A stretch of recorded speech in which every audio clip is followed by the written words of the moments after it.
Hello, ladies and gentlemen. Thank you all for coming out to the Goddess Queen Tulsa show. I am your host, Queen Tulsa, and today we definitely have a great show for you. Well, let's just go ahead and give it to you. Well, we lost a great one. Um, Franco Harris. Franco Harris has kicked the bucket. And there is a statement from President Joe Biden. And so, without further ado, let's go ahead and get into this statement. Rest in peace and condolences to his family and all those loved ones and his supporters. Statement from President Joe Biden on the passing of Franco Harris. Briefing room statements and releases. Okay. Say the name Franco Harris, and most everyone talks about the catch, the Super Bowls, and the glory he brought to the game of football. But in the 50 years we bonded as friends, I always talked about his character and compassion. 50 years ago, the Pittsburgh Steelers had just finished a dominant regular season with their division title. They celebrated Christmas just days after beating the Oakland Raiders on one of the most famous plays in NFL history, the last second immaculate reception by their rookie running back, Franco Harris. While the Steelers would barely lose the conference championship game to the undefeated Miami Dolphins, Franco went on to a Hall of Fame career that led the Steelers to 4 Super Bowl titles in 6 years as the dominant team of the 1970s. But that's not why the Pittsburgh Steelers and Franco are close to my heart.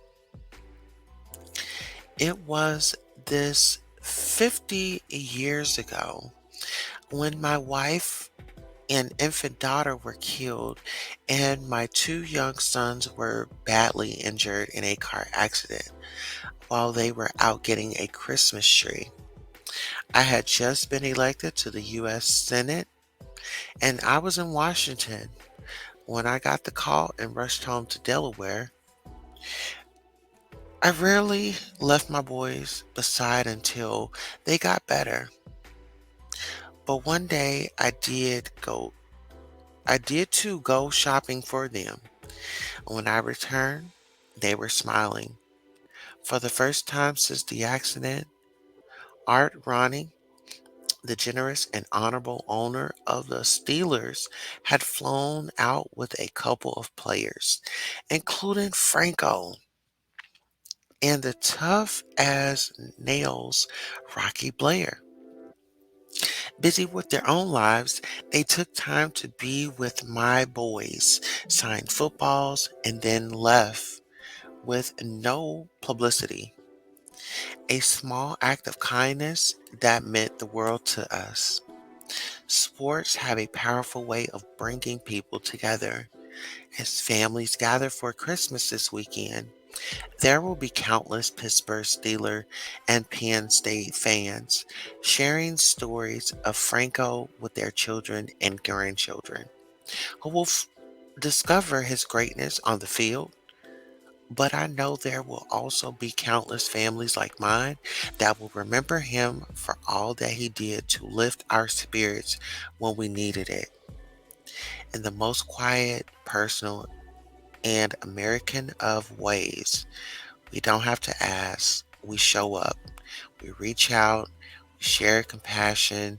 That is a source of our enduring strength as a nation. The last few times I saw Franco were in September and November of 2020 on the campaign trail of Latrobe and Pittsburgh. This week of all weeks, my family remembers him and keeps him close to our hearts. May God bless Franco Harris, a dear friend, a good man, a great American. May God bless the lives of his life, the love of his life, Dana, their family, and all of their Steeler nation. Okay. And that's what President Trump had to say. Guys, what are your thoughts? What are your feelings? What are your moments of Franco Harris, while he was out there on the field and while he was with us? Sound off in the comments.